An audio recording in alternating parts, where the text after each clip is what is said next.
এতক্ষণ আমরা জানলাম একটা সিভিল কেস কখন ফাইল হয়, কোথায় ফাইল হয় এবং কী করে ফাইল করা যেতে পারে। তো আপনার মনের মধ্যে প্রশ্ন আসবে, তো ফাইল করার জন্য কী লাগে? ফাইল করার জন্য একটা ডকুমেন্ট লাগে। সেই ডকুমেন্টের নাম প্লেন্ট, যেটা অর্ডার 7-এ আমাদের সিপিসির মধ্যে বলা আছে। তো এই প্লেন্টের মধ্যে কী কী থাকে? আপনার মনের মধ্যে এই প্রশ্নটা আসবেই যে এই প্লেন্টের মধ্যে কী কী থাকে। এই প্লেন্টের মধ্যে কিছু জিনিস থাকে বা কিছু লেখা থাকে, যেগুলো হচ্ছে পার্টির নাম, পার্টির অ্যাড্রেস ব্রিফলি দেওয়া থাকে।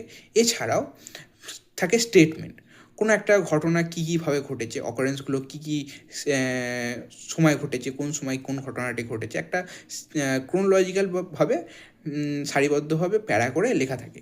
এরপরে থাকে প্রেয়ার, যেখানে আপনি কী চাইছেন কোর্টের কাছ থেকে, আপনার যে কী চাহিদা বা আপনার রাইটস বা কোন ডিউটিসগুলো কীভাবে হ্যাম্পার হয়েছে, সেগুলোর ব্যাপারে আপনি একটা প্রেয়ারে লিখবেন যে আমার এই জিনিসগুলো কোর্টের কাছ থেকে চাই।